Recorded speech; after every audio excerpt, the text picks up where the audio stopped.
Hello everyone, my name is Relax and Panic, and this is another reaction to Koyomimonogatari. It's a very short one, as you know. It's episode 2, and as always, just go down into my descriptions, follow the links, replace the circumflex pot. Holy heck! The circumflex dot parts. It's been quite a while. With real dots, and enjoy the reaction. Once you've done, feel free to come back here and hear my thoughts. So, see you soon. For those that came back, welcome back. Now, I'm stumbling with words. Things happen. It's pretty early in the morning over here. That's why I'm recording those shorts. I had to do it. I just needed the time frame. So I mentioned it already, but I really like the idea of the small episodes, bringing in characters again and again, bringing in the intro again. I was delighted to see Senjougahara again. And she had a little bit of the vibe already that we have seen in the past. So I'm looking forward for who will be the next one. Seeing her again is a good thing. And I mentioned it.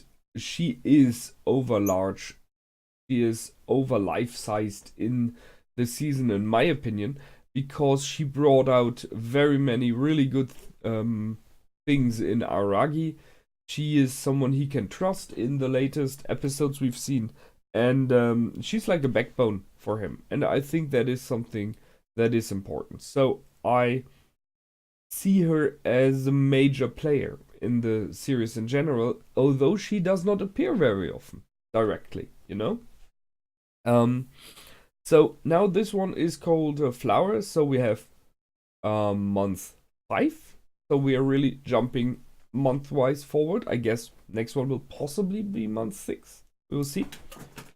And if I wouldn't throw away stuff I have in my hand, I would be able to talk more concentrated. She just won the battle versus illness, so I guess it is that she just, the last day, was removed of her burden of the crap.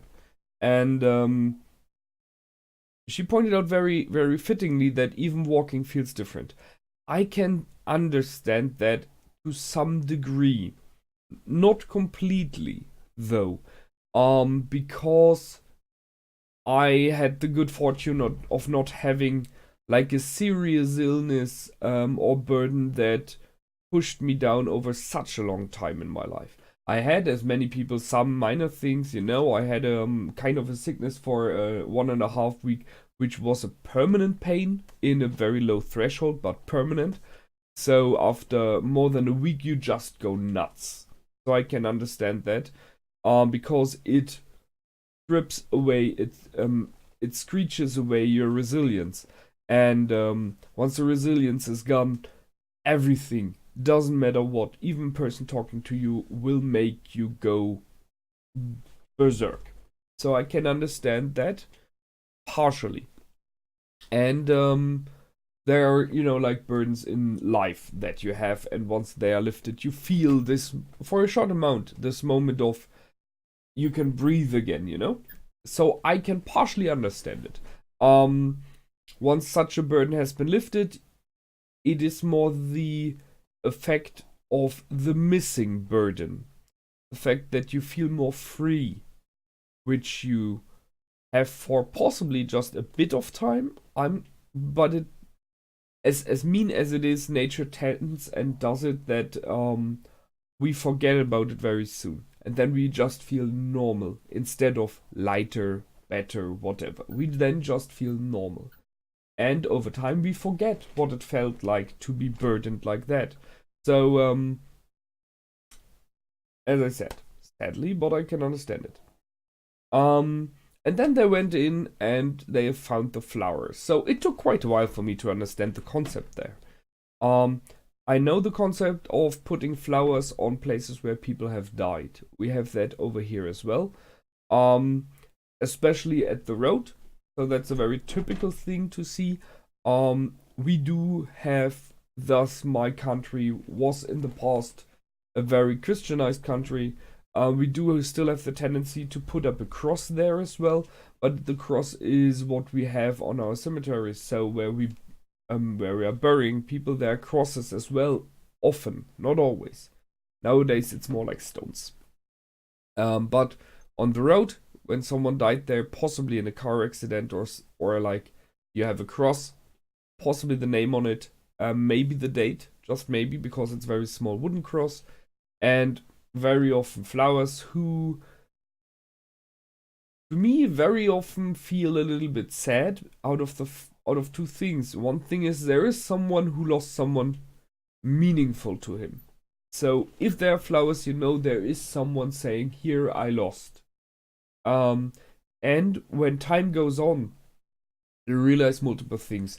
If there are still flowers, they are very often, rotting away over time, as nature intends it. But it is this sad moment of realizing that it is ending, it's going away.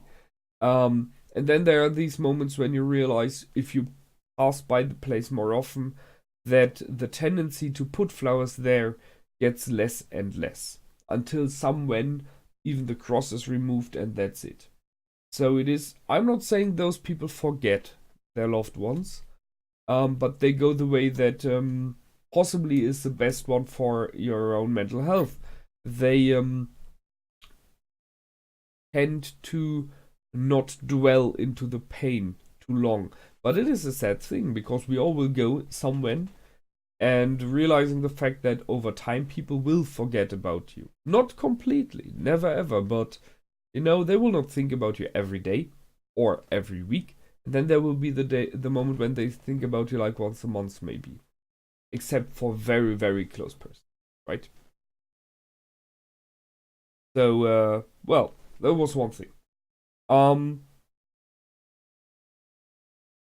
They had the idea, and I really like that. And it took me a while to understand that concept, even though they explained it. That they put the school here and others, the flowers at positions where people are likely to have an accident, because they are not aware of it. So they put it on the rooftop so people see, don't fall over here. Instead of a sign, don't go too close to the rooftop, which would work out as well. But putting flowers there starts the instant image in us, oh holy crap, someone fell over. So people will not go too close. I see that idea. It's a very clever one. And it's a better looking one. It's possibly not one when it comes to the finances, which is clever, because over time this will cost more than a normal sign. But it is, as I said, an interesting idea. I'm not sure. I'm in a place with what you think, we are at perception again, what you perceive and what you make out of it. Once again, you see something and you think. You open the drawer, and the concept of having the drawer with I'm not sure what it is called, the parts that are in the drawer, which you pull out, and there is stuff inside. So you open like a specific kind of image in your head, and you tend to think there are flowers, someone has died. Has to be like that. That's it. It's just like the idea, where's the skirt? Has to be a girl. And then you realize, no, it's a boy, and you're like, what the heck's going on? Because it doesn't fit to your mental images instantly, and then you have to think about it. So they use this, and well, as I said, it's clever, but I'm not sure if I'm fine with it, because it plays with me, So, okay, interesting idea, interesting storyline here. What else do I have?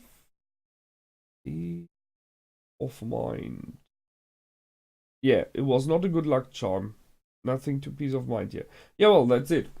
And Oshinomemo realized it due to the positioning. So, if someone had fallen from the rooftop, and Araki knows that wasn't the case, then the flowers would be on the bottom of the building, which I'm not completely sure about, by the way.